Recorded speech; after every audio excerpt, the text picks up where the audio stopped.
Assalamu alaikum, my dear students. I hope all of you are doing well. Welcome to lecture number 4 of FBIAC HSSC 2 Computer Science Series. NBF की जो new book का आपका chapter number 3 है programming fundamental, उसका important topic 3.1.4 जो कि dictionaries in Python है, आज के लेक्चर में हम फुल डिस्कस करेंगे। आज के लेक्चर में हम देखेंगे कि ये डिक्शनरीज जो कि एक इम्पॉर्टेंट और most important data structure of Python है, वो किस तरीके से हम यूज़ करते हैं पाइथन के अंदर। अगर हमने एक डिक्शनरी बनानी हो तो हम कैसे बनाएंगे, उसके कोई की फीचर्स की डिस्कशन करेंगे कि उसके इम्पॉर्टेंट करैक्टरिस्टिक्स क्या हैं, कहाँ हम उसे यूज़ करते हैं, क्यों यूज़ करते हैं और कैसे यूज़ करते हैं। उसको एक प्रोग्राम के थ्रू भी रन करके चेक करेंगे और अपनी डिक्शनरी बना के उसके ऊपर ऑपरेशन परफॉर्म करके चेक करेंगे कि हम उसको किस तरीके से यूज़ करते हैं। और आपकी बुक की एग्जांपल्स को भी फुली डिस्कस करेंगे ताकि आपको अंडरस्टैंडिंग में आसानी हो कि एक्चुअली डिक्शनरीज के प्रोग्राम जो बुक में हैं वो कैसे रन हो रहे हैं, कैसे एग्जीक्यूट हो रहे हैं। So let's start the lecture. Okay, तो सबसे पहले बात करते हैं अपनी डिक्शनरीज़ की कि एक्चुअली ये हमारा एक most important data structure of Python है क्या। डिक्शनरीज़ जिसे कि हम एक important data structure of Python कहते हैं, बेसिकली दो ही चीज़ों पे कंसिस्ट करता है। एक आपकी की होनी चाहिए और दूसरी वैल्यू। अब पहले रियल लाइफ एग्जांपल को समझते हैं, फिर प्रोग्रामिंग के अंदर देखेंगे कि इसे हम कैसे यूज़ करते हैं। जैसे रियल लाइफ में हम अपने मोबाइल फ़ोन्स के अंदर अपना नंबर सेव करते हैं, तो किसी पर्सन का नेम के साथ हम नंबर सेव करते हैं, तो वो जो नेम होता है वो बेसिकली की होती है उसकी, जिससे हम उसे आइडेंटिफ़ाई कर रहे होते हैं कि अच्छा कौन-सा नंबर किस पर्सन का है। सिमिलरली डिक्शनरीज़ के अंदर भी 2 ही चीज़ें होती हैं, की और एक वैल्यू। जिस तरह वो नाम है तो वो एक की है और जो नंबर है वो एक वैल्यू है। और जो की है वो हमेशा यूनिक होती है ताकि हम यूनिकली अपने डाटा को आइडेंटिफ़ाई कर सकें जो हमने डिक्शनरी के अंदर स्टोर किए। तो बेसिकली डिक्शनरी इन्हीं 2 इम्पोर्टेंट कॉन्सेप्ट पे बेस कर रही होती है, एक की और एक वैल्यू। और की और वैल्यू के पेयर की फॉर्म में हम मल्टीपल टाइप्स ऑफ डाटा को स्टोर कर सकते हैं। अब क्योंकि हमने अपनी की से अपनी इन्फॉर्मेशन को रिट्रीव करना होता है और निकालना होता है, प्रोसेस करना होता है, तो की जो है वो यूनिक होनी चाहिए ताकि हमारे डाटा के अंदर कोई डुप्लीकेशन वगैरह ना हो और हम यूनिकली डाटा को आइडेंटिफ़ाई कर सकें और ताकि हम फ़ास्टली कोई भी इन्फॉर्मेशन को सर्च कर सकें। यानी अगर हमें किसी अपने इन्फॉर्मेशन को सर्च करना हो, तो हम आसानी से सर्च कर सकें। इसी वजह से यूनिक इस की यूनिकनेस की वजह से डिक्शनरीज़ के अंदर जो डाटा की सर्चिंग का प्रोसेस होता है वो बहुत फास्टर होता है। अब आपकी की जो है वो उसके कुछ कैरेक्टरिस्टिक्स हैं जो आपने माइंड में रखने हैं, यानी की को इम्यूटेबल होना चाहिए। इम्यूटेबल का मतलब क्या है कि की कोई ऐसी हो जो चेंज ना हो सके, यानी बेसिकली वो यूनिक हो। मोस्ट ऑफ द टाइम हम जो की रखते हैं वो कोई स्ट्रिंग, इंट या फिर टपल रखते हैं, यानी इम्यूटेबल। और जो वैल्यूज़ हैं वो आप किसी भी तरह की वैल्यूज़ या डाटा स्टोर कर सकते हैं। वैल्यू से मुराद बेसिकली वो डाटा है जिसको की ने आइडेंटिफ़ाई करना है। अब वो वैल्यू क्या हो सकती है, वो कोई एक इंटीजर भी हो सकता है, वो इंटीजर और स्ट्रिंग भी हो सकता है, वो कोई पूरी लिस्ट हो सकती है जिसमें मल्टीपल तरह का डाटा हो, इवन कि वो कोई और डिक्शनरी भी हो सकती है जिसको हमारी की आइडेंटिफ़ाई करेगी। एग्ज़ाम्पल में आपको यहाँ नज़र आ रहा है कि हमने एक सिंपल जो है वो डिक्शनरी क्रिएट की जिसमें आयशा और बिलाल की हैं और जो उनके आगे ग्रेड या नंबर लिखे हुए हैं वो बेसिकली हमारी वैल्यू है। और इसको डिक्लेयर हम कैसे करते हैं या डिफ़ाइन कैसे करते हैं, उसके लिए हम अपनी कर्ली ब्रैकेट्स ही यूज़ करते हैं और अपनी पहले डिक्शनरी का नाम लिखते हैं, उसके बाद इक्वल्स टू यानी असाइनमेंट ऑपरेटर, उसके बाद कर्ली ब्रैकेट्स और उसके अंदर हमेशा हम पहले अपनी की देते हैं। जिस तरह यहाँ पर आयशा को हमने इन्वर्टेड कॉमास के अंदर लिखा, ये हमारी की है। और उसके बाद कॉलन डालना है, कॉलन के बाद उसकी वैल्यू डालनी है और मल्टीपल एलिमेंट्स या मल्टीपल बेसिकली आइटम डिक्शनरी के अंदर स्टोर करने के लिए उनके दरमियान कॉमा डाला जाता है। तो इस तरीके से हम एक सिंपल सी डिक्शनरी जो है वो क्रिएट कर सकते हैं। ओके, तो अब बात करते हैं मोस्ट इम्पॉर्टेंट कैरेक्टरिस्टिक्स, जिस और आप की फ़ीचर कह सकते हैं जिसकी वजह से हम डिक्शनरी को यूज़ करते हैं। उसमें सबसे पहली बात यूनिकनेस। यूनिकनेस किस चीज़ की, कि हमारी जो की है वो हमेशा यूनिक होती है और डाटा को यूनिकली आइडेंटिफ़ाई करती है, जिसकी वजह से कोई डुप्लीकेशंस नहीं होती और हमारे लिए इन्फॉर्मेशन को सर्च करना बहुत आसान हो जाता है। इसके अलावा ऑर्डर को मेंटेन करती है, तो हमारा डाटा एक वेल ऑर्गेनाइज़्ड फ़ॉर्म में होता है, यानी कि डाटा प्रॉपर्ली मेंटेन होता है, जिस ऑर्डर में हम डालते हैं उसी ऑर्डर में सेव होता है। इसके अलावा सर्चिंग के प्रोसेस और रिट्रीवल, यानी जब हमने कोई इन्फॉर्मेशन सर्च करनी हो या रिट्रीव करनी हो तो वहाँ पर ये बहुत फास्टली प्रोसेसिंग करके हमें जल्दी आउटपुट प्रोवाइड करता है, जिससे हमारा जो प्रोसेसिंग टाइम है वो कम लगता है या एग्जीक्यूशन बहुत फास्ट हो जाती है। जैसे फॉर एग्जांपल यूज़र नेम और पासवर्ड स्टोर करना है तो हम यूज़र नेम को की और पासवर्ड को वैल्यू बना सकते हैं। सिमिलरली अगर स्टूडेंट के मार्क्स स्टोर करने हैं तो स्टूडेंट मार्क्स का की पेयर बना सकते हैं, की वैल्यू का पेयर। अब की का यूनिक होना ज़रूरी है, लेकिन वैल्यू के अंदर आप डाटा जो है वो स्टोर कर सकते हैं मल्टीपल टाइप्स का। और एक और बात जो मेन माइंड में रखनी है आपने वो ये है कि आपकी जो की है वो इम्यूटेबल होनी चाहिए, जो कोई ऐसी डाटा टाइप हो जो कि चेंज ना हो सके, जैसे स्ट्रिंग, टपल वगैरह। जबकि वैल्यू में आप किसी भी तरह का डाटा स्टोर कर सकते हैं, जो ऑलरेडी हम डिस्कस भी कर चुके हैं। तो इसके मेन फीचर्स यही हैं कि यूनिकनेस है, डाटा ऑर्गेनाइज़्ड फॉर्म में होता है और सर्चिंग के प्रोसेस में भी बहुत ज़्यादा हेल्पफुल है। और ये इसकी जो फ्लेक्सिबिलिटी है उसको भी इंक्रीज़ कर देता है, यानी हम बहुत आसानी से अपनी रिक्वायरमेंट के मुताबिक इसको चेंज करके यूज़ कर सकते हैं। Now let's talk about some common dictionary functions और मेथड जो ऑलरेडी पाइथन के अंदर बिल्ट इन अवेलेबल हैं और हमें जस्ट उनको यूज़ करना है अकॉर्डिंग टू आवर रिक्वायरमेंट। अब क्योंकि हमने पहले बात की कि डिक्शनरी 2 ही मेन इंपॉर्टेंट चीज़ों पे कंसिस्ट करती है, एक की और एक वैल्यू, जिसमें की यूनिकली अपनी वैल्यूज़ को रिप्रेज़ेंट करती है और की के थ्रू हम अपना अपना कोई भी वैल्यू जो डिक्शनरी के अंदर स्टोर है वो रिट्रीव कर सकते हैं। तो यहाँ पर सबसे पहला फंक्शन है डॉट कीज़ का। डॉट कीज़ का फंक्शन क्या करता है कि जो भी आप इसको जिस भी डिक्शनरी के साथ आप इसको यूज़ करेंगे, ये उसकी तमाम की तमाम कीज़ को आपको रिटर्न करेगा। जैसे लेट्स सपोज़ हमने यहाँ एक एग्ज़ाम्पल ली कि हमारी डिक्शनरी का नाम स्टूडेंट्स है, तो अगर हम स्टूडेंट्स डॉट कीज़ लिखेंगे, तो ये स्टूडेंट के जो डिक्शनरी है उसके अंदर जितनी भी कीज़ हैं वो आपको वापस रिटर्न कर देगा। फॉर एग्ज़ाम्पल हमारी स्टूडेंट की जो डिक्शनरी है उसके अंदर नेम सारे हमने कीज़ बनाई हुई हैं, तो ये हमें सारे स्टूडेंट्स के नेम रिटर्न कर देगा, जो कि उसकी कीज़ हैं। फिर अगर हम डॉट वैल्यूज़ लिखते हैं तो हमें सारे के सारे मार्क्स या ग्रेड्स जो उन स्टूडेंट के रिप्रेजेंट हो रहे होंगे, यानी बेसिकली वो तमाम वैल्यूज़ जिनको की जो है वो रिप्रेजेंट कर रहा होगा या की आइडेंटिफाई कर रहा होगा, वो तमाम की तमाम वैल्यूज़ हमारे पास आ जाएंगी। फिर हमारे पास तीसरा फंक्शन है डॉट आइटम्स का। स्टूडेंट डॉट आइटम्स का फंक्शन हम most of the time use करते हैं जब हमें हर एक जो आइटम है उसको एक्सेस करना हो डिक्शनरी के। बेसिकली आइटम क्या करता है कि आपको जितने भी आपके डिक्शनरी के अंदर मौजूद कीज़ और वैल्यूज़ हैं उनको पेयर की फॉर्म में, यानी हर की के साथ वैल्यू की फॉर्म में आपको वापस रिटर्न करता है और फिर आप उन्हें जिस तरह से यूज़ करना चाहें कर सकते हैं। इसे हम यूज़ करते हैं जब भी हमें अपनी डिक्शनरी को जो है वो आइट्रेट कराना होता है, यानी बेसिकली हम डिक्शनरी के हर आइटम को वन बाय वन एक्सेस करना चाहते हैं। तो फॉर लूप के अंदर हम अपने वेरिएबल बना के और अपना मेंबरशिप ऑपरेटर यूज़ करके इस आइटम्स के फंक्शन के थ्रू हर आइटम को एक-एक करके एक्सेस कर सकते हैं एंड देन उसे हमें जैसी रिक्वायरमेंट के मुताबिक, यानी जैसी हमारी रिक्वायरमेंट हो उसके मुताबिक हम यूज़ कर सकते हैं। जैसे फॉर एग्ज़ाम्पल अगर सिंपली डिस्प्ले कराना है तो हम अपने वेरिएबल्स बना के आइटम्स के थ्रू एक-एक आइटम यानी एक-एक एलिमेंट को की और वैल्यू दोनों पेयर की फॉर्म में एक्सेस करके जिस तरह से मर्ज़ी यूज़ करना चाहें, अगर प्रिंट कराना चाहते हैं तो प्रिंट करा सकते हैं। फिर हमारे पास डॉट गेट का फंक्शन है। अगर हमें स्पेसिफिक कोई एलिमेंट एक्सेस करना हो, यानी हमें पता हो कि ये हमारी की है और उसकी हमने वैल्यू फाइंड करनी है। जैसे मैं अगर ये कहूँ कि मैंने स्टूडेंट की डिक्शनरी बनाई बनाई है और मुझे आयशा के मार्क्स चाहिए, तो मैं डॉट गेट का फंक्शन यूज़ करके आयशा की पास करूँगी, तो आयशा की जो कि नेम होगी वो उसकी जो भी वैल्यू होगी वो मुझे वापस मिल जाएगी, राइट? तो इस तरीके से हम डॉट गेट का फंक्शन यूज़ कर सकते हैं। फिर हमारे पास अपडेट का फंक्शन अवेलेबल है। अपडेट का फंक्शन बेसिकली 2 काम परफ़ॉर्म करता है। एक तो ये है कि अगर तो आपकी की पहले से मौजूद है, तो उस की वैल्यू को अपडेट कर देता है और अगर आपकी की मौजूद नहीं है, तो नई की वैल्यू का पेयर जो है, वो आपकी डिक्शनरी के एंड पे ऐड कर देते हैं। जैसे लेट्स सपोज़ अगर यहाँ पर हम एग्ज़ाम्पल लें, तो हमने कहा कि ज़ैद जो है, वो हमारी यहाँ पर की को रिप्रेज़ेंट कर रहा है और 85 वैल्यू को। अब अगर तो हमारी स्टूडेंट की डिक्शनरी के अंदर पहले से ज़ैद मौजूद होगा, तो उसके मार्क्स जो हैं वो अपडेट हो जाएँगे, ग्रेड अपडेट हो जाएगा 85। और अगर नहीं होगा, तो हमारी डिक्शनरी के अंदर ज़ैद की के साथ 85 की वैल्यू जो है वो डिक्शनरी के अंदर इंसर्ट हो जाएगी और इस तरीके से फिर हम अपनी डिक्शनरी को अपडेट कर सकते हैं। सिमिलरली हम क्लियर का फंक्शन यूज़ कर सकते हैं। अगर हम स्टूडेंट डॉट क्लियर करेंगे, तो हमारी पूरी की पूरी डिक्शनरी जो है वो एम्प्टी हो जाएगी, यानी सारे के सारे जो हमारे आइटम्स या एलिमेंट्स हैं स्टूडेंट्स के अंदर, वो सारे रिमूव हो जाएँगे।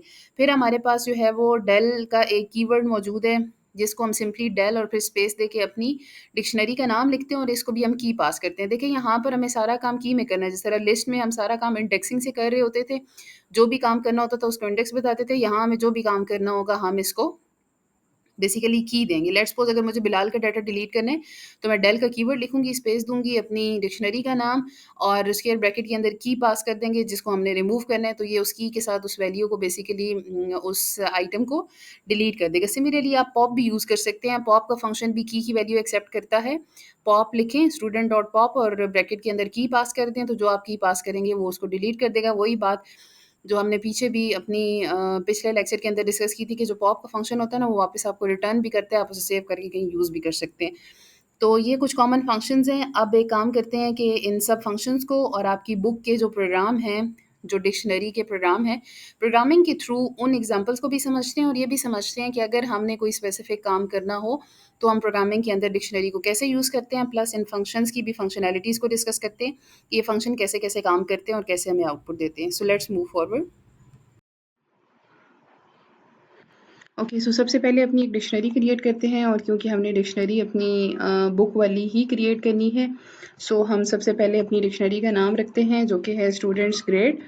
और स्टूडेंट्स ग्रेड हमारी डिक्शनरी का नाम हो गया। असाइनमेंट ऑपरेटर और उसके बाद डिक्शनरी को बनाने के लिए भी हम कर्ली ब्रैकेट्स यूज़ करते हैं। सो हम कर्ली ब्रैकेट्स लगाएं। अब आपकी मर्ज़ी है, आप यहाँ पर एक लाइन में भी पूरी डिक्शनरी बना सकते हैं, बट अगर अंडरस्टैंडिंग की बात करें तो आपके लिए as a beginner multiple line में डिक्शनरी के हर एलिमेंट को लिखना ज़्यादा बेहतर है, क्योंकि इस तरीके से आपको समझने में आसानी होगी। अब जैसा कि हमने कहा था कि डिक्शनरी में दो इंपॉर्टेंट चीज़ें होती हैं, एक हमारी होती है की और दूसरी हमारी होती है वैल्यू। और की हमारी हमेशा जो है वो यूनिक होनी चाहिए और कांस्टेंट और इम्यूटेबल होनी चाहिए, यानी या वो स्ट्रिंग हो सकती है या फिर वो कोई टपल वगैरह हो सकता है जो कि फिक्स्ड हो और चेंज ना हो और यूनिक होनी चाहिए। चाहे वो इंटीजर भी हो तो यूनिक हो, राइट। हम यहाँ पर एक डिक्शनरी बना रहे हैं स्टूडेंट ग्रेड की, जिसमें स्टूडेंट का नाम होगा जो कि की होगी और उसके ग्रेड होंगे जो कि वैल्यू होगी। अब लेट्स सपोज मैंने एक स्टूडेंट का नाम रखा बिलाल, तो इसका मतलब क्या हुआ कि बिलाल मेरी जो है वो एक की होगी और इस की वैल्यू मैंने देनी है और वैल्यू को हम हमेशा कॉलन डालते हैं और आगे वैल्यू लिखते हैं। लेट्स सपोज मैंने वैल्यू लिख दी 90 और कॉमा, अब ये मेरा एक एलिमेंट लिख दिया, राइट। अब अगली लाइन पे अगला एलिमेंट लिखते हैं। लेट्स सपोज मैं एक नाम और लिखती हूँ, मैं नाम लिख देती हूँ दानियाल, राइट। अब ये मेरी एक और यूनिक की हो गई और इस की वैल्यू क्या लिख लेते हैं, लेट्स सपोज 89। और इसी तरीके से हम मल्टीपल और क्रिएट कर सकते हैं, कुछ और कर लेते हैं। लेट्स सपोज आमिर और उसके बाद जो है वो उसका रख लेते हैं 87 और एक रख लेते हैं हम, अच्छा इसको भी सिंगल ही कर देते हैं, बल्कि डबल भी रख के देखते हैं ताकि आपको पता चले, इससे कोई इशू नहीं होता। अच्छा यहाँ पर रख लेते हैं हम आयशा और आयशा को भी ग्रेड दे देते हैं लेट्स सपोज 89। और इसी तरह आप मल्टीपल जो है वो और क्रिएट कर सकते हैं। मेरे ख्याल में इतनी इनफ है और आखिरी वाले के बाद हम कॉमा नहीं डालते, बाकी हर एक के साथ कॉमा डालते हैं। अब आपकी मर्जी, आप इन्हें उठा के एक लाइन में लिख दो, ये नहीं कि हम इन सब को जो है वो एक लाइन में लिख दें या इस तरह लिखें। अगर ऐसे लिखेंगे तो समझना ज़रा आसान होगा, इसलिए ऐसे लिखते हैं। बाकी आपकी मर्जी होती है, इससे कोई फ़र्क नहीं पड़ता। सिंटेक्स करेक्ट होना चाहिए, पहले आपकी एक की होनी चाहिए, कॉलन का साइन होना चाहिए, आपकी वैल्यू होनी चाहिए और उसके बाद एक कॉमा होना चाहिए हर एक जो एलिमेंट है, यानी हर एक की और उसकी वैल्यू को सेपरेट रिप्रेजेंट करने के लिए, एक स्पेसिफिक आइटम और एलिमेंट्स को रिप्रेजेंट करने के लिए, और आखिरी के बाद कॉमा हम नहीं डालते। ये हमारी डिक्शनरी बन गई, राइट। अब हम करना क्या चाहते हैं, लेट्स सपोज हम चाहते हैं हम एक सिंपल लूप लगाएं, फॉर लूप, और जो क्या करे कि इसके हर आइटम को उठाता जाए और उसको जो है वो सिंपली रिप्रेजेंट कराता जाए या डिस्प्ले बेसिकली कराता जाए, शो कराता जाए, राइट। अब उसको कराने के लिए मुझे यहाँ पर हर एक के अंदर एक की चाहिए होती है और एक वैल्यू चाहिए होती है। आपकी मर्जी है, आप यहाँ नाम कुछ भी रख सकते हैं, इवन कि आप की और वैल्यू भी लिख दो तब भी ठीक है। लेकिन यहाँ पर हमेशा नाम ऐसे रखें जिससे पता चले कि वो किसको रिप्रेजेंट कर रहे हैं। जैसे लेट्स सपोज मैं यहाँ पर लिख लेती हूँ एस नेम, यानी कि मुझे एक स्टूडेंट नेम चाहिए जो कि की होगी और दूसरा मुझे चाहिए ग्रेड, यानी 89 87 जो उसको रिप्रेजेंट करेगा। अब ये दो वेरिएबल्स जो हैं ये जब जब लूप रन होगा तो इसके हर एलिमेंट के स्टूडेंट के नेम को, यानी की वैल्यू को एस नेम रिप्रेजेंट करेगा और उसकी वैल्यू जो आगे लिखी हुई है उसको ग्रेड रिप्रेजेंट करेगा। करना क्या है, इनका मेंबरशिप ऑपरेटर यूज़ करते हैं कि ये दोनों वेरिएबल चेक करने हैं किसके अंदर, अपनी डिक्शनरी के अंदर।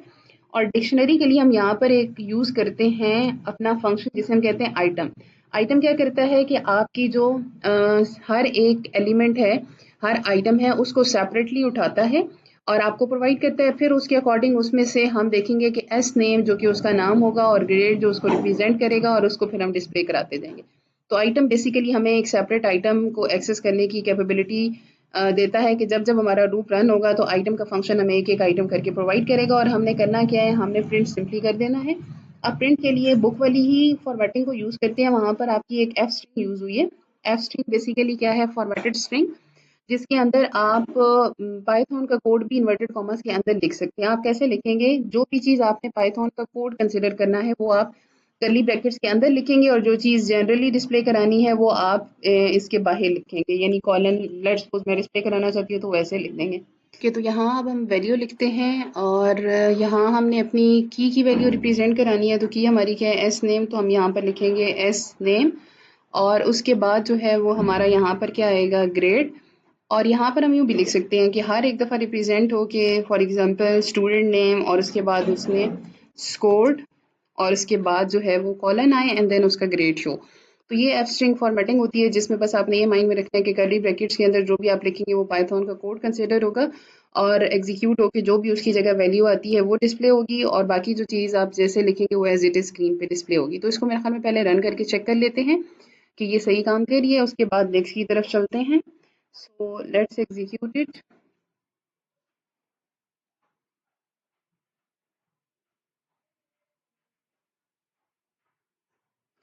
अब इसमें हर दफ़ा लूप जो है वो अपनी की और उसकी वैल्यू को उठाएगा।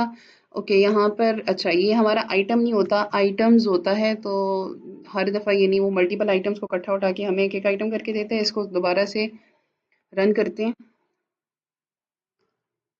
और देखते हैं कि क्या ये लूप प्रॉपरली हमें हर एक की और उसकी वैल्यू को स्क्रीन पे रिप्रेजेंट कराते हैं। तो यू कैन सी हियर इसने पहले वहां से की उठाया, फॉर एग्जांपल पहली की थी बिलाल, उसके बाद स्कोर्ड कॉलन और उसके ग्रेड दैट इज 90, देन उसके बाद नेक्स्ट स्टूडेंट और उसकी की स्कोर्ड और उसकी वैल्यू, और इसी तरह से जितने भी हमारी डिक्शनरी के अंदर एलिमेंट्स थे हर एक की और उसकी वैल्यू उसने यहाँ पर डिस्प्ले करा दी। तो इस तरीके से हम डिक्शनरीज के अंदर अपनी की और वैल्यू के कॉन्सेप्ट को यूज़ करके अपनी इंफॉर्मेशन को स्टोर करा सकते हैं और इस तरीके से हम डिस्प्ले करा सकते हैं। अब एक और काम करते हैं, लेट्स सपोज हमने अपना कोई एलिमेंट डिलीट करना है, तो हम यहाँ पर डी एल जो कीवर्ड है जो कि डिलीट के लिए स्टैंड करता है उसके थ्रू उसको डिलीट कर सकते हैं। अब जिस तरह हम लिस्ट में काम करते हैं तो हमें हर चीज़ जो है वो इंडेक्सिंग की बेस पे हो रही होती है, यहाँ पर हमने जो भी काम करना है वो हमने अपनी की वैल्यू की बेस पे काम करना है। यानी जैसे लेट्स सपोज मेरी लिस्ट हमारी डिक्शनरी का नाम है स्टूडेंट ग्रेड और हमने स्टूडेंट ग्रेड में से जो डिलीट करना है वो हमारा एक स्पेसिफिक कोई की होगा। लेट्स सपोज हम डिलीट कर देते हैं आमिर को ही, और अगर हम यहाँ पर आमिर लिखेंगे तो अब क्या होगा कि हमारी जो स्टूडेंट ग्रेड की डिक्शनरी है उसमें से इस की का डाटा जो है, यानी इस की के साथ जो एसोसिएटेड वैल्यू है और ये जो डाटा है ये डिलीट हो जाएगा, राइट। अब डिलीट करने के बाद हम चेक करते हैं कि इफ़ की कंडीशन लगा के चेक करते हैं कि क्या ये वाकई डिलीट हुआ है। अब चेक करते हैं कि अगर तो जो हमारा कंटेंट है जो हमारी की वैल्यू है दैट इज आमिर, उसको चेक करते हैं कि क्या वो एग्जिस्ट करती है हमारी स्टूडेंट ग्रेड की डिक्शनरी के अंदर। अगर तो एग्जिस्ट कर रही है तो यहाँ पर उसका ग्रेड प्रिंट करा दें। उसके लिए भी मेरे ख्याल में एफ स्ट्रिंग ही ज़्यादा सूटेबल है, उसी को यूज़ करते हैं और यहाँ करते हैं कि आमिर ग्रेड इज़, और इधर लिख देते हैं हम अपनी जो हमारी स्टूडेंट ग्रेड है वो और उसका जो हमारी की है दैट इज आमिर। तो यहाँ पर ये क्या करेगा कि स्टूडेंट ग्रेड की जो डिक्शनरी है उसके अंदर इस की जो भी वैल्यू है वो यहाँ पर डिस्प्ले हो जाएगी। और अगर ऐसा नहीं होता तो हम यहाँ पर एल्स में लिख देते हैं कि आमिर डाटा नॉट फाउंड। सो और उसके बाद जो है वो हम इसकी वैल्यू को डिस्प्ले करा देते हैं। अब इसको रन करके चेक करते हैं कि क्या ये हमें हमारी रिक्वायरमेंट के मुताबिक आउटपुट देते हैं, यानी कि अगर तो वो डिलीट हो चुका होगा तो हमारे पास आएगा आमिर डाटा नॉट फाउंड, और अगर नहीं डिलीट हुआ होगा तो हमें उसका डाटा शो होगा। तो आप देख सकते हैं क्योंकि हमने डिलीट के थ्रू आमिर का डाटा डिलीट कर दिया था, यानी की वैल्यू को यूज़ करते हुए उसके जो की को और वैल्यू को डिलीट कर दिया। तो यहाँ पर आप देख सकते हैं कि क्योंकि इफ़ की कंडीशन फॉल्स हुई एल्स के पास है और एल्स में हमारा डिस्प्ले हो गया आमिर डाटा नॉट फाउंड। और अगर इसी लाइन को हम हाइड कर दें, कमेंट आउट कर दें, यानी इसको कमेंट करके देखते हैं कि अब ये क्या करेगा और किस तरीके से डिस्प्ले करेगा। So let's execute it again.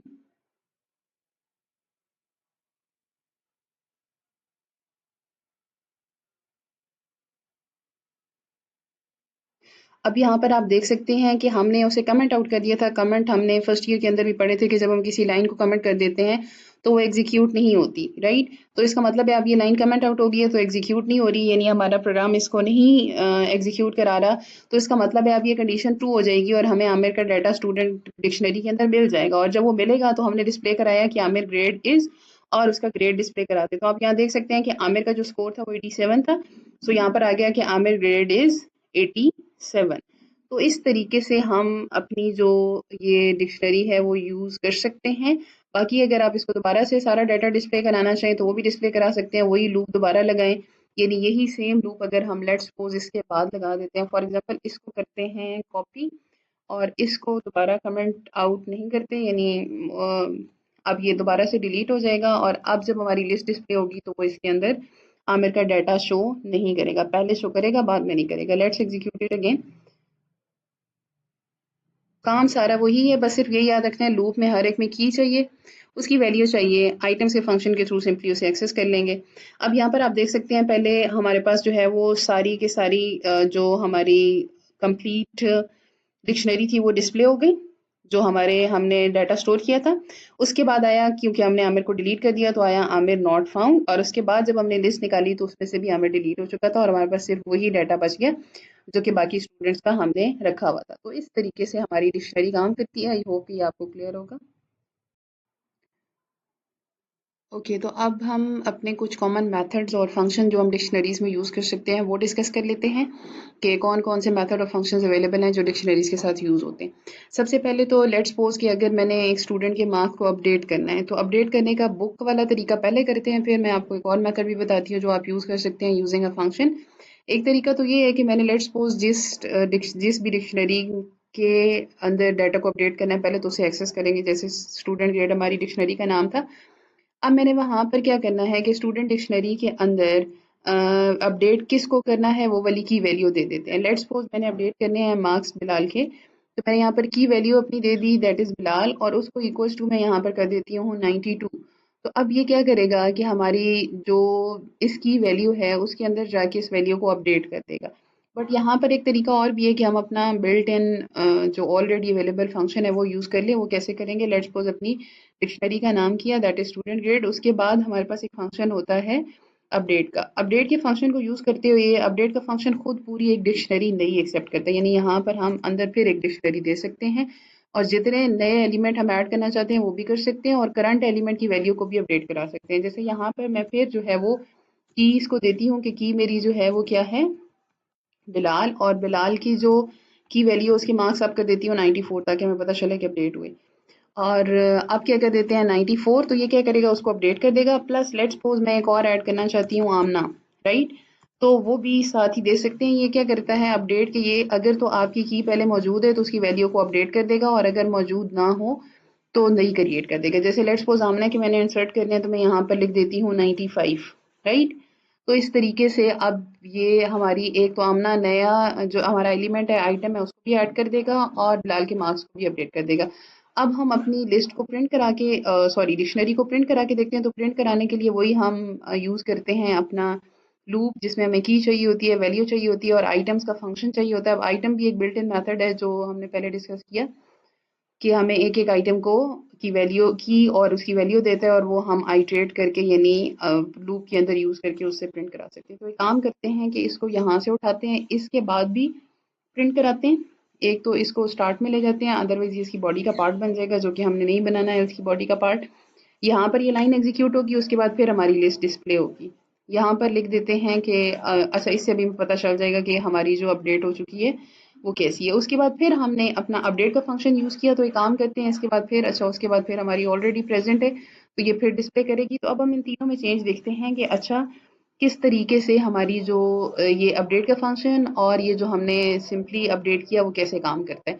अब 3 दफ़ा हमारी लिस्ट सॉरी डिक्शनरी डिस्प्ले होगी, एक दफ़ा फर्स्ट टाइम, फिर इधर और फिर इधर। और अब देखते हैं कि इन तीनों में डिफरेंस क्या है और क्या हमारी वैल्यूज़ जो हमने अपडेट और डिलीट की हैं क्या वो उसी तरह से प्रोसेस हो रही हैं या फिर नहीं हो रही।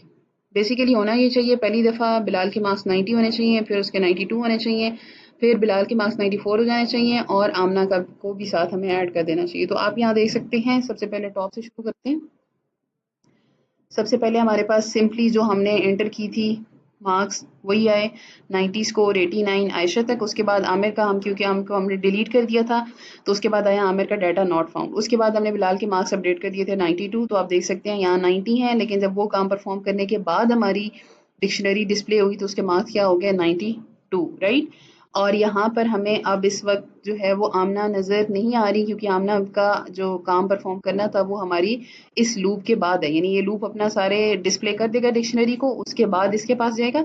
जब इसके पास जाएगा तो फिर बिलाल के मार्क्स को अपडेट कर देगा, दैट इज़ 94। और यहाँ नीचे हमें आमना भी नज़र आनी चाहिए और ये आमना भी ऐड होगी, दैट इज़ 95। और ये काम करने के बाद फिर हमने डिस्प्ले कराया अपनी डिक्शनरी को, तो हमें पता चला कि ठीक है, अपडेट के थ्रू हमारी जो है वो चेंजेस हो चुकी हैं और हमने जो सिंपली एक एक्सेस करके की के थ्रू चेंज किया था वो भी हो चुके हैं। तो ये कुछ मेथड्स हैं जो आपकी बुक में अपडेट हो, तो आपकी बुक में नहीं था, बट बताने का मकसद ये था कि आप इसको भी यूज़ कर सकते हैं। इसके अलावा भी फंक्शन है पॉप के जो ऑलरेडी हमने अपनी स्लाइड्स के अंदर डिस्कस कर लिए हैं, तो वो आप खुद एग्जीक्यूट करके चेक कर सकते हैं, बिकॉज अगर आप उन्हें भी किया तो ये वीडियो बहुत ज़्यादा लंबी हो जाएगी। और एक्सप्लेनेशन मैंने आपको प्रोवाइड कर दिया वहाँ पर, यानी हर एक का क्या पर्पज़ है और आप उसे किस तरीके से यूज़ कर सकते हो। ओके, तो अब हम स्टार्ट करते हैं अपनी एक डायनामिक एग्जांपल जो आपकी बुक में गिवन है। यानी पहले तो हम स्टैटिक में काम कर रहे थे ना, कि हमने खुद से एक स्टूडेंट की ग्रेड की डिक्शनरी बना दी और उसको हमने प्रोसेस करके डिफरेंट मेथड्स अप्लाई करके चेक किया। अब हम ज़रा यूँ काम करते हैं कि डायनामिकली, यानी यूज़र अपनी रिक्वायरमेंट के मुताबिक डिक्शनरी में जितनी इन्फॉर्मेशन स्टोर कराना चाहता है या जितना डाटा स्टोर कराना चाहता है, जैसे लेट्स सपोज हम एक ऐसा प्रोग्राम बना दें जो कि किसी भी नंबर ऑफ स्टूडेंट्स की डिक्शनरी बनाने के लिए यूज़ हो सके। तो उसको बनाने के लिए हम अपना डायनामिक मेथड यूज़ करेंगे। सबसे पहले देखते हैं कि पहले तो हमें एक अपनी डिक्शनरी चाहिए, तो उसका नाम रख लेते हैं स्टूडेंट टेस्ट, राइट। आप कोई भी नाम रख सकते हैं और स्टूडेंट टेस्ट इक्वल्स टू उसको शुरू में खाली रखते हैं। और क्योंकि हमें पता है हम डिक्शनरी के लिए जो है वो ये कर्ली ब्रैकेट्स यूज़ करते हैं, तो हम ये कर्ली ब्रैकेट्स लेके खाली छोड़ देते हैं। इसका मतलब ये हुआ कि अब हमारी जो डिक्शनरी है वो फ़िलहाल एम्प्टी है। अब हमने करना ये है कि हमने यूज़र से उसकी रिक्वायरमेंट के मुताबिक अपना डाटा एंटर कराना है। यानी जितना भी यूज़र डाटा एंटर करना चाहता है वो अपनी रिक्वायरमेंट के मुताबिक एंटर करे, तो हम उसके लिए यूज़ करते हैं व्हाइल लूप, क्योंकि हमें नहीं पता कि यूज़र के नंबर ऑफ़ स्टूडेंट्स क्या होंगे।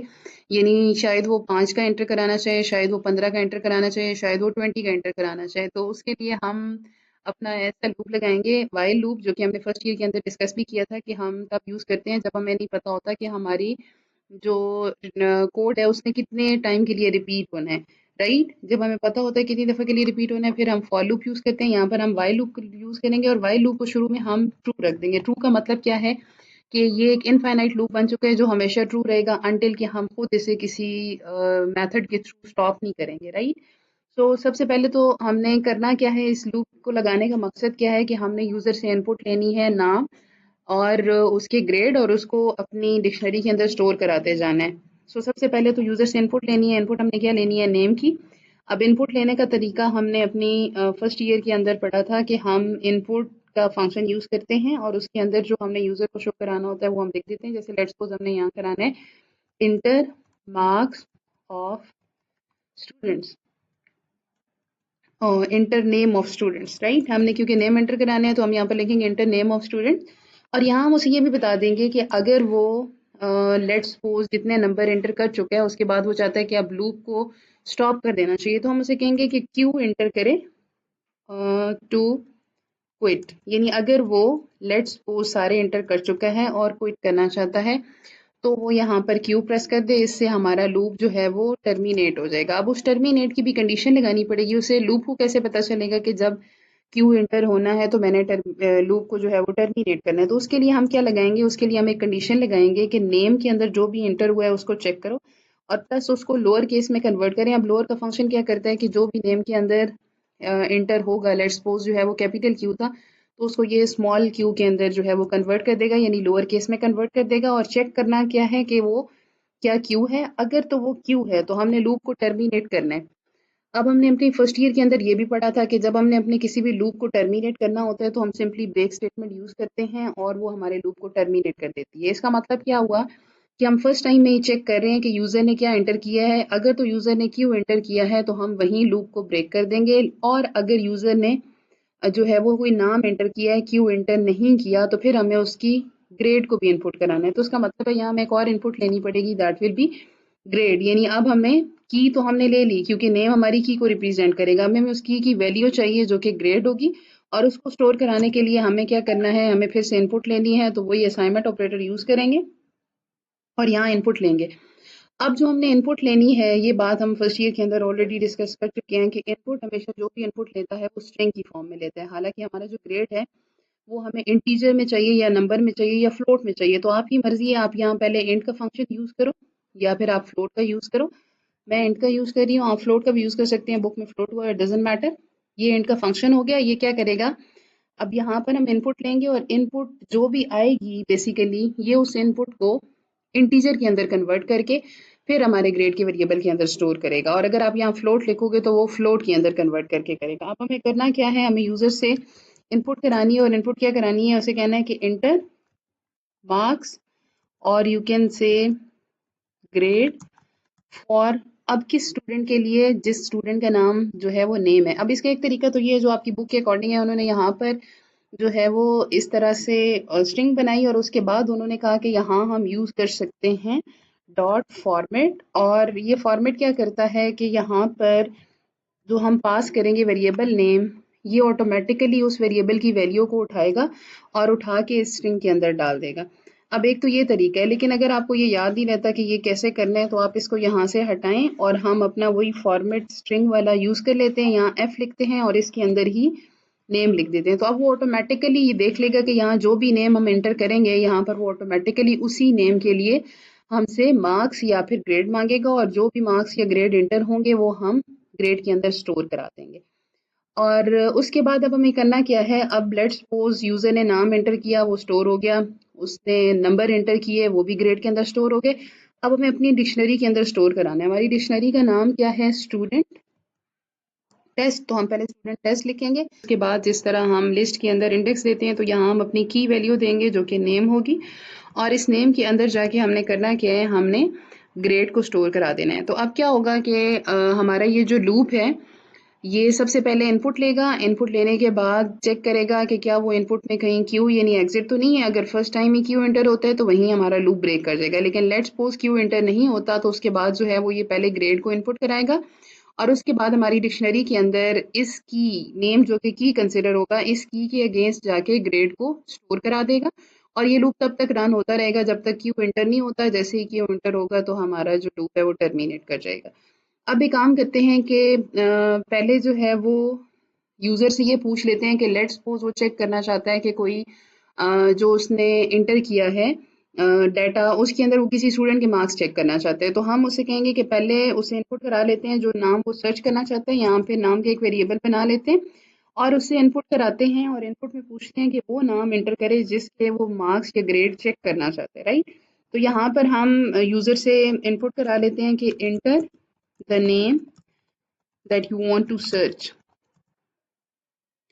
और इससे यूज़र का जो भी नाम वो एंटर करेगा वो नेम के अंदर स्टोर करा देंगे, और उसको चेक करेंगे कि क्या वो हमारी डिक्शनरी के अंदर एग्जिस्ट करता है। उसको चेक करने के लिए करेंगे इफ़ नेम, यानी नेम के अंदर जो भी है जो ऊपर से हमारे पास इनपुट आई, अगर तो वो हमारी स्टूडेंट टेस्ट के अंदर एग्जिस्ट करता है, तो यहाँ पर उसका ग्रेड भी प्रिंट करा दे और उसका डाटा प्रिंट करा दे। तो वो कैसे प्रिंट कराएंगे, उसके लिए हम वही एफ स्ट्रिंग यूज़ करते हैं, और एफ स्ट्रिंग के अंदर यूज़र से जो है वो नाम उसका शो कराना है और डाटा शो कराना है। ये ऑब्वियसली ये लाइन तब एग्जीक्यूट होगी जब इसकी कंडीशन ट्रू होगी। तो यहाँ हम शो करा देते हैं कि स्टूडेंट, यहाँ पहले लिख देते हैं नाम, नाम ऑटोमेटिकली जो भी नाम एंटर होगा वो इज फाउंड, और एंड ग्रेड इज, और ग्रेड हमारे पास कहाँ से आएगा, स्टूडेंट टेस्ट की जो हमारी डिक्शनरी है पहले उसके अंदर जाएंगे और फिर उसको की दे देंगे। की कौन सी होगी, की हमें पता नहीं है, तो ऑब्वियसली जो भी नेम की एंटर होगा वो की होगा,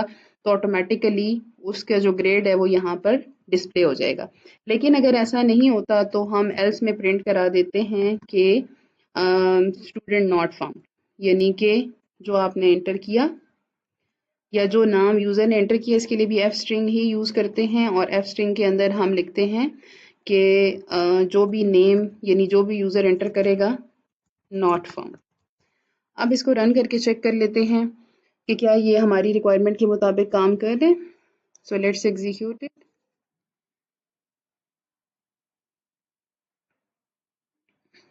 हम 3 से 4 पहले स्टूडेंट का डाटा एंटर करेंगे और उसके बाद जो है वो अपना सर्च ऑपरेशन परफॉर्म करके चेक करेंगे कि क्या वो प्रॉपरली सर्च करके हमें स्टूडेंट का डाटा दे रहे हैं, क्या वो प्रॉपरली सेव हुआ या फिर नहीं हुआ। तो सबसे पहले हमारे पास यहाँ पर आप देख सकते हैं एंटर नेम ऑफ स्टूडेंट और क्यू टू क्विट। तो हम पहले नाम एंटर करते हैं, हम एंटर करेंगे बिलाल।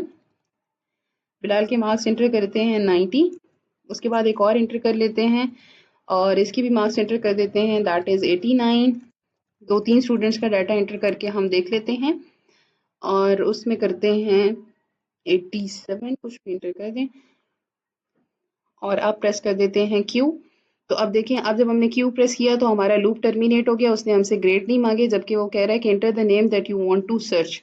लेट्स सपोज मैं सर्च करना चाहती हूँ मार्क्स किसी स्टूडेंट के जो मैंने पहले एंटर किया, स्टूडेंट का नाम बिलाल एंटर किया तो लिखा आ गया Bilal is found and grade is 90। Grade वही है जो हमने ऊपर एंटर किया।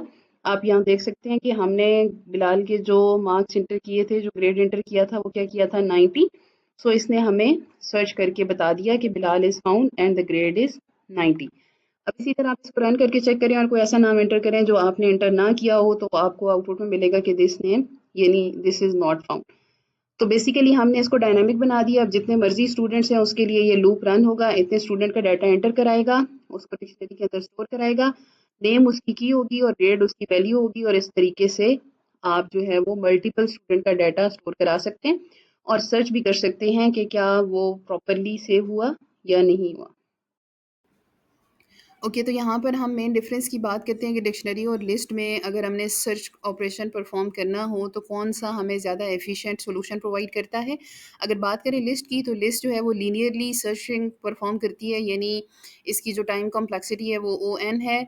जबकि अगर हम बात करें अपनी डिक्शनरी की तो वो O(1) है, कांस्टेंट है। वो कैसे कांस्टेंट है, क्योंकि हम जो हमारी लिस्ट है वो बेसिकली सीक्वेंशियल फॉर्म में काम करती है, यानी कंपेयर करती है वन आफ्टर दी अदर। जबकि डिक्शनरी की बात करें तो वहाँ हमें सिर्फ एक की वैल्यू चाहिए होती है और हम स्पेसिफिक की के अगेंस्ट फ़ौरन से जो है वो अपनी वैल्यू को फाइंड कर सकते हैं। तो इसीलिए हम कहते हैं कि डिक्शनरी जो है वो मच फास्टर है देन दी लिस्ट, अगर आपको कोई लार्ज डेटाबेस में से कोई इन्फॉर्मेशन फाइंड करनी हो। जैसे लेट्स सपोज आपकी बुक की एग्जांपल की बात करें तो वो कहते हैं कि अगर हमने एक 1 लाख के करीब जो है वो एंट्रीज अपनी लिस्ट और डिक्शनरी दोनों में स्टोर की और उनके ऊपर जो है वो सर्च ऑपरेशन परफॉर्म किया, तो अगर टाइम की बात करें तो जो डिक्शनरी के अंदर सर्च टाइम था वो ऑलमोस्ट 1.00 समथिंग था और लिस्ट के अंदर 3 पॉइंट समथिंग था। तो इसका मतलब है कि वो जो डिक्शनरी है उसने ऑलमोस्ट 2 टाइम फास्टर हमें रिस्पॉन्स दिया या हमें जल्दी वैल्यू फाइंड करके दी, क्योंकि उसने स्पेसिफिक की के अगेंस्ट जस्ट वैल्यू को उठाया। जबकि आपकी जो लिस्ट होती है वो लीनियरली सर्च करती है, तो वो ज़्यादा टाइम लेती है as compared to dictionary. That's why most of the time हम जब भी हमें कोई इन्फॉर्मेशन सर्च करनी होती है अपने लार्ज डाटा सेट में से, अपने लार्ज डाटाबेस में से, तो हम प्रेफर करते हैं कि हम डिक्शनरीज यूज़ करें जिसके अंदर की वैल्यू की फॉर्म में हमारी इन्फॉर्मेशन स्टोर हो और हम आसानी से जो है वो इन्फॉर्मेशन को रिट्रीव कर सकें। बाकी डिफरेंस आपको वैसे पता है कि डिक्शनरी के अंदर हम यूज़ करते हैं अपनी की और वैल्यू को आइडेंटिफाई करते हैं, जबकि लिस्ट के अंदर इंडेक्सिंग यूज़ होती है और वो इंडेक्सिंग की बेस पे काम करते हैं। Let's summarize today's lecture. आज के लेक्चर में मेन हमने ये डिस्कस किया कि डिक्शनरीज किस तरह से की वैल्यू पेयर की फॉर्म में डाटा को स्टोर करती है और किस तरह से एफिशिएंटली हमें कोई भी इंफॉर्मेशन सर्च करने में हेल्प करती है। सिंपली हम जो है वो अपने की के थ्रू अपनी वैल्यू को फाइंड कर लेते हैं, जिसकी वजह से हमारे पास डाटा को सर्च करना अपने लार्ज डाटाबेस में से और लार्ज डाटा सेट में से आसान हो जाता है और हमारी की यूनिक वैल्यू को रिप्रेजेंट करती है, इसलिए प्रोसेसिंग और फास्टर हो जाती है। बाकी हम इसे यूज़ कहाँ करते हैं, किस तरह की रिक्वायरमेंट है जहाँ पर हमें डाटा को बेसिकली स्पेसिफिक की के मुताबिक यानी यूनिक की के लिहाज से स्टोर करना हो ताकि हम उसको जल्दी रिट्रीव कर सकें। फॉर एग्जांपल हमने नेम स्टोर करने हैं, यूज़र नेम और पासवर्ड स्टोर करना है, तो इस तरह की रिक्वायरमेंट्स के लिए ये ज़्यादा सूटेबल है। ईजिली हम डाटा को अपडेट कर सकते हैं, डिलीट कर सकते हैं, सारे ऑपरेशंस आराम से परफॉर्म कर सकते हैं using our built in functions. Thank you for watching. Do like and subscribe my channel if you found these videos useful.